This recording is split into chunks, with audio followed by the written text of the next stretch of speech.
Who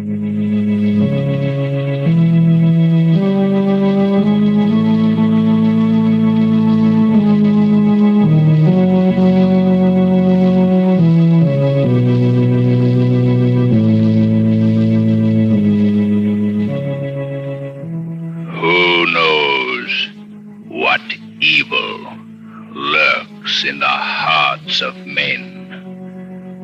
The shadow knows.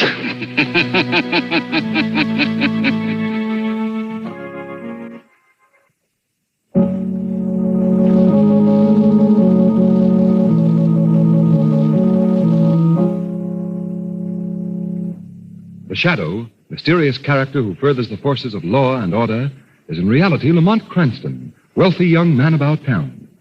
The Shadow uses his hypnotic power to cloud men's minds so that they cannot see him. Cranston's friend and companion, the lovely Margot Lane, is the only person who knows to whom the unseen voice of the Shadow belongs. Today's story, The Inventor of Death.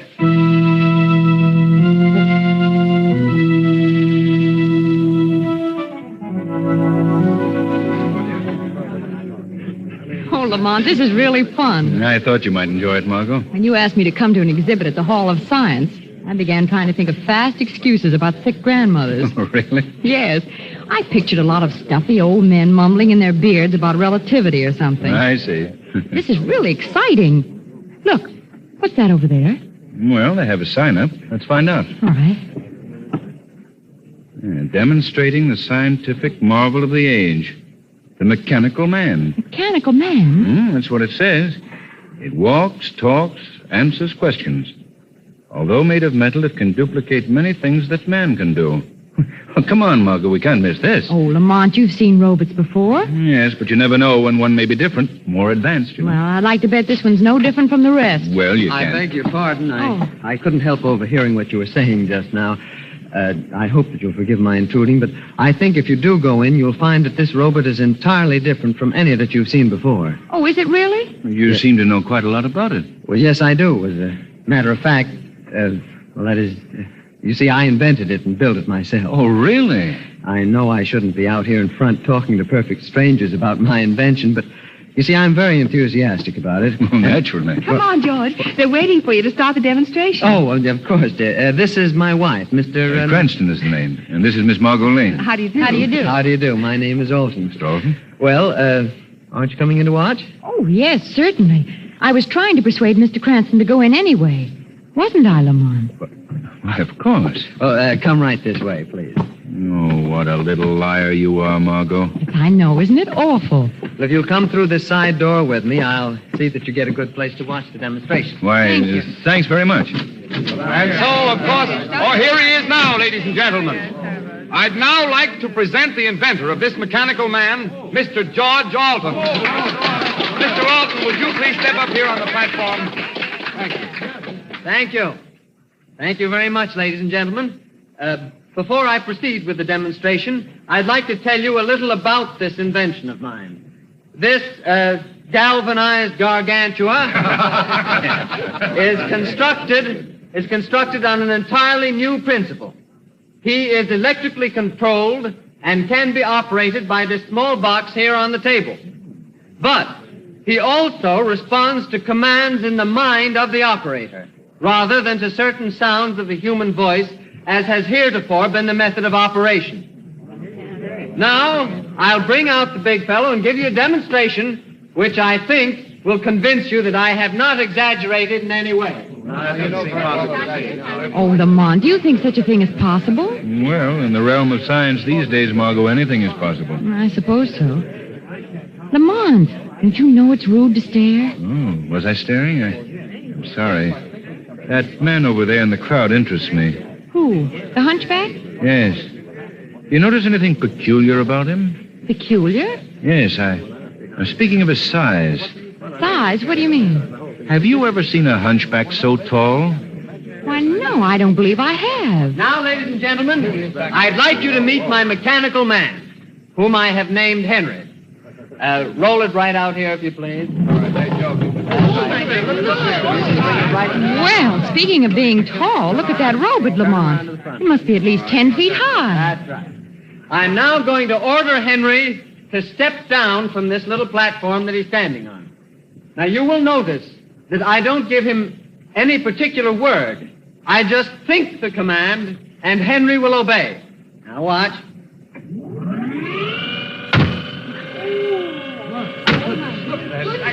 Lamont, look.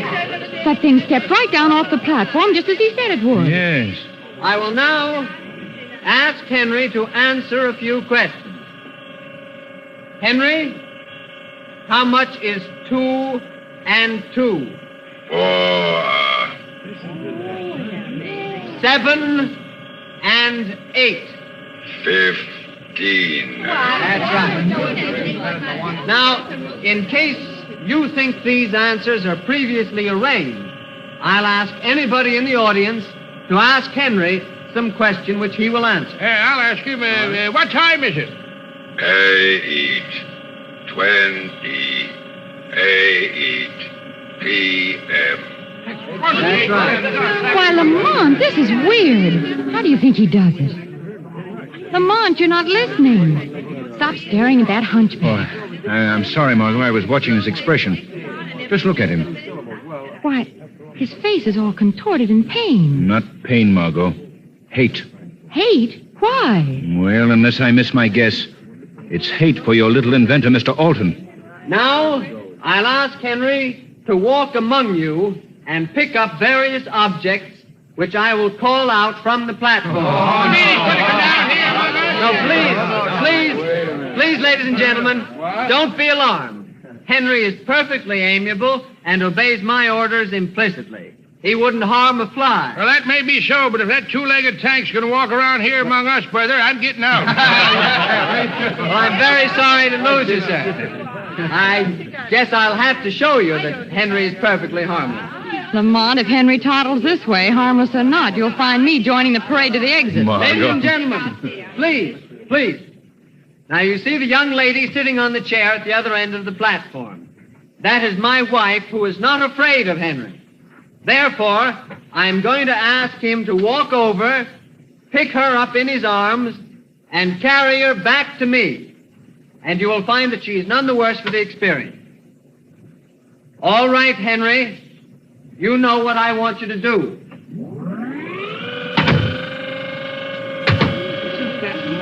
She has more nerve than I have. That robot is almost human in its reactions, Margot. That's right, Henry. Look, that creature is picking Mrs. Alton up out of the chair. Oh, she looks so small and helpless. Come on, I'm afraid. Oh, I don't know why you should be frightened, Margot. Probably done this hundreds of times. See how he holds her in his arms? That's what he's trained to do. And now he walks with her.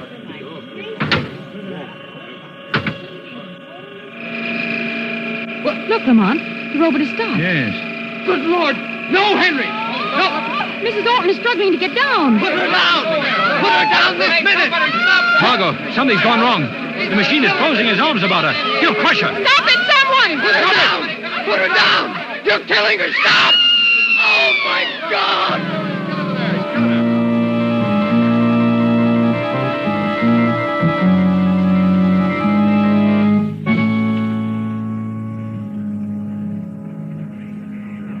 Jim, I've simply got to get out of here. Darling, the police have ordered us to stay here.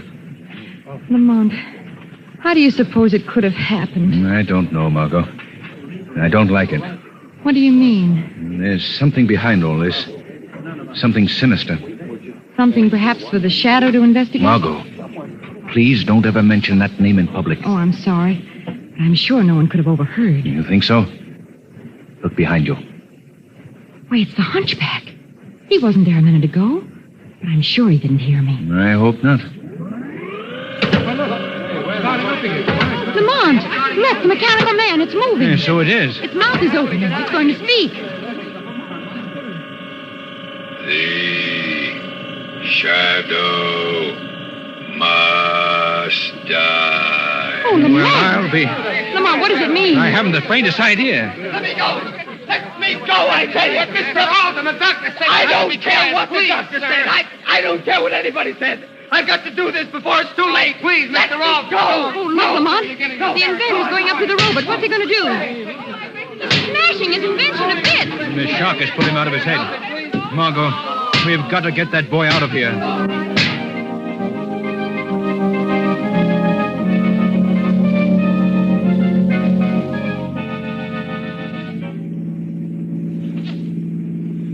Drive a little slower, Margot.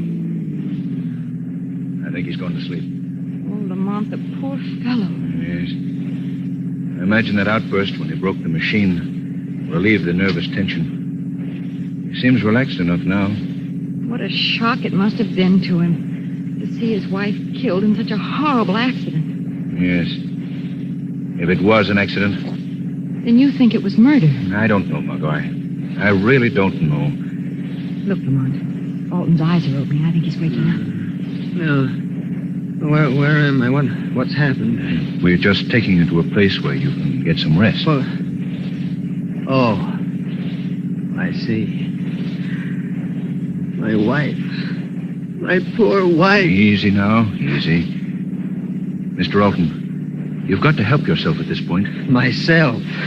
What does it matter about me? Mr. Alton, do you have any enemies? Anyone who might be jealous of you or your invention? Enemies?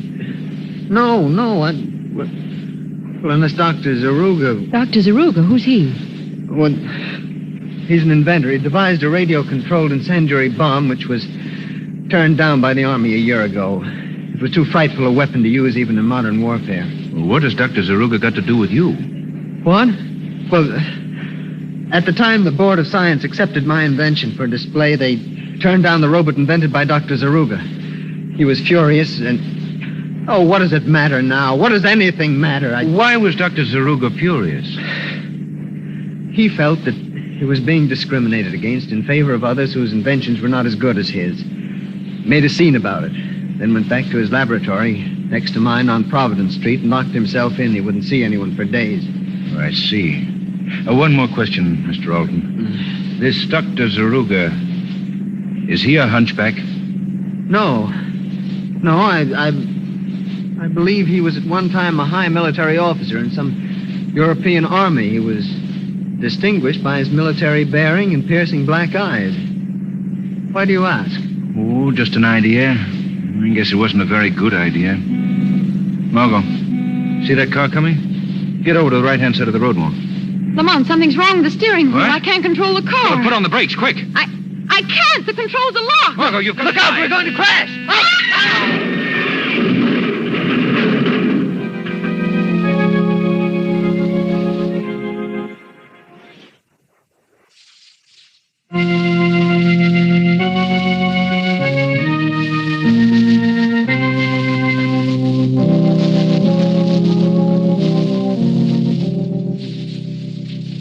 Dr. Yoon, how do you think Mr. Cranston's going to live, sir? Why, of course, Alan. Of course he's going to live. Takes more than a simple automobile smash-up to permanently damage a man with the physique of Lamont Cranston. Even if he has been unconscious for 24 hours. Yes, I hope so, sir. When Mr. Cranston comes to, Ellen, see that he stays in bed and keeps those bandages on his arm. Yes, very good, Doctor. In bed, bandages on arm. I'll do my best, sir. Good night, sir. Good night. Bed, bandages on arm. Oh, dear. I'd better write it down so I shan't forget it. Oh, it's coming true. Mr. Cranston, sir. Alan, what happened? What am I doing here in bed wrapped up in bandages like a Christmas package? Well, don't you remember, sir? You've been unconscious for 24 hours. I've been unconscious for 24 hours. How could I remember? Well, yes, sir. Quite so, sir. Well, what happened? How did I get here? You're in bed, sir. Let me see now. Oh, yes, keep in bed. Bandages on. Keep in bed, bandages on. Oh, stop mumbling. How did I get here? Why, you were in an automobile accident, sir. Yesterday, your car ran off the road and overturned in a ditch. Automobile accident? Yes, sir. Oh, yes, of course. And the others? How about the others? If you're referring to the young gentleman who was apparently riding in the car with you, sir, I'm afraid, well, that is... Dead? Yes, sir. His neck was broken in the crush. Oh. What about Miss Lane? Miss Lane? Yes, Miss Lane, you idiot. What about her? What happened to her? Was Miss Lane riding with you in the car? Was Miss Lane riding? Alan, what happened to Miss Lane? Speak up. Well, I don't know, sir. There was no sign of her at the scene of the accident. The police just reported finding you and the other gentleman. Alan, give me my clothes. I'm getting up. But, sir, the doctor said in bed and To bandages blazes on. with the doctor. But I've got to find out what happened to Miss... Mr. Cranston, if you go out now in the condition you're in, I shan't be responsible. You're just flying in the face of Providence. Providence, that's it. That's it, Alan. Providence Street. It's a wild hunch, but it may be a good one. Now, hurry, man. Give me my clothes at once.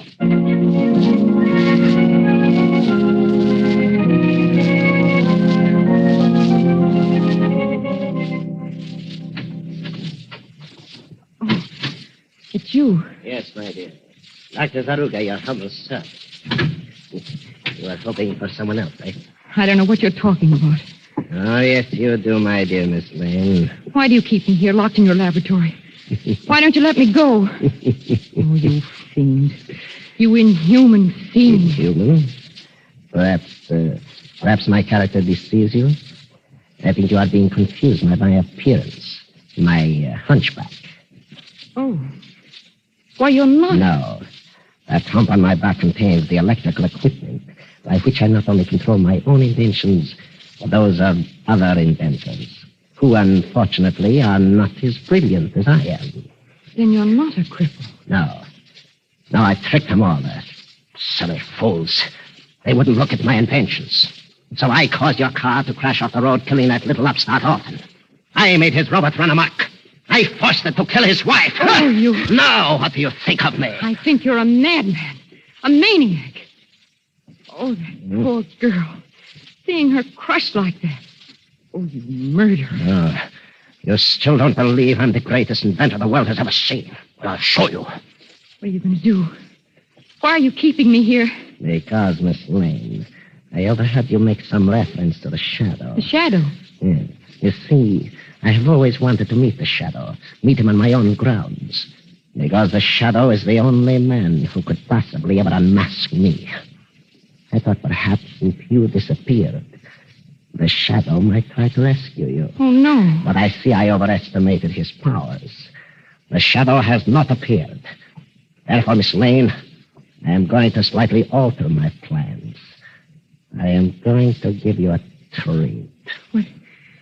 What do you mean? I am going to demonstrate for you a robot I have invented. When you have seen it, I think you will admit that a terrible injustice has been done me. No. No. You will see it. Of course, you may not survive the demonstration. Oh, no. But that can't be helped. As a matter of fact, it's just as well. You know too much about me. Oh, stop it. Stop taunting me. I keep it in a secret compartment. I open this panel. Oh. And there it is. Oh, how ghastly. I admit it is not a pretty sight. You see, my dear, your little friend Alton built his robot for constructive uses to benefit mankind. Mine is for destruction, a weapon for war. Imagine a regiment of robots like this marching against flesh and blood men. How horrible. And now, I will show you how he works. Robot, step forward 3 paces. Oh, no. No, don't. Please. Now, I want you to go to that girl. No. Pick her up. But delicately. No, please. Delicately. I want her to see how gentle you can be. First. Now. No. Oh, no. No, don't let it come near me. No. Help! Useless, my dear. The place is soundproof. Take him away from me. Don't waste your breath trying to run away. The robot is so devised that electrically he can detect a living person. He will follow implacably until he catches up. Or until I give the command to stop. Watch. Stop, robot. Oh, let me out of here. Very well. Oh, I'll open the laboratory door. Please, let me. You can run over the whole house if you like. The robot will follow you till he tracks you down. Oh, you beast. It's all right, my dear. Now, just stand still. We'll be over very quickly. Walk, robot. No. No! Now, Robert, pick her up in your arms. No! That's it. Let me go! Let me go! You do not like to be held in his arms. He's hurting me! Stop him! Stop him! Do not worry, he won't crush you yet. First, he will just hold you to your useless embrace. Please, let me go! Please, no! Oh, she's faint. Let her down, Robert. Later you will hold her again. There isn't going to be any later, Dr. Zaruga. The shadow. Oh, you did come after all. I'm looking forward to this meeting. Just you and I in my laboratory. You expected me then? Yes, that's why I kept the girl here. I knew that you would come to us. I see. Very clever of you. I've been waiting to meet you for a long time, Shadow. Meet you and test my powers against yours. Just what are your powers, Zaruga? I am the greatest inventor in the world. I have the greatest mind in the world. That's a modest estimate. You doubt me, then? Perhaps when we are finished, you will think differently? Finished? With what? You will find out. You see that, Robert? He is my servant, my slave, obedient to my every command. He is not bound by human limitations. He can see you, Shadow. He can see you. Wherever you are in this room, he will find you. When he does, I think you know what the result will be. What? You will be crushed. Crushed to bits in his arms. You and the young lady, too. Dr. Zaruga, you've chosen a dangerous game. But let me warn you. Two can play it, remember? You can't talk yourself out of this, Shadow. Robert, find this man. Rush him. I've warned you, Dr. Zaruga. You warned me. At last, Shadow, you've met your match. What avails man's mind against a machine? I agree with you, Dr. Zaruga. So I think we better eliminate the machine. Here, let go of me. What are you trying to do? I'm interested in knowing what's under your coat, Dr. Zaruga. No! Robert, help me!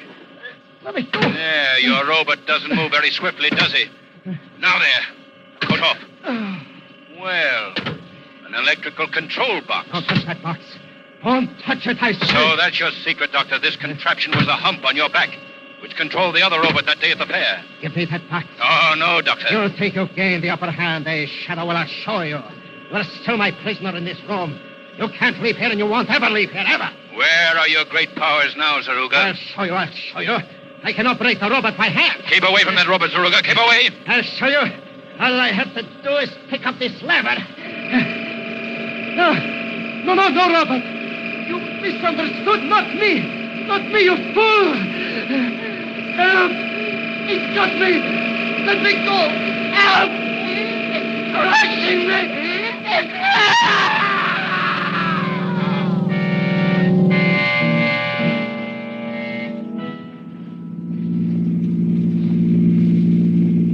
Feeling all right, Margot?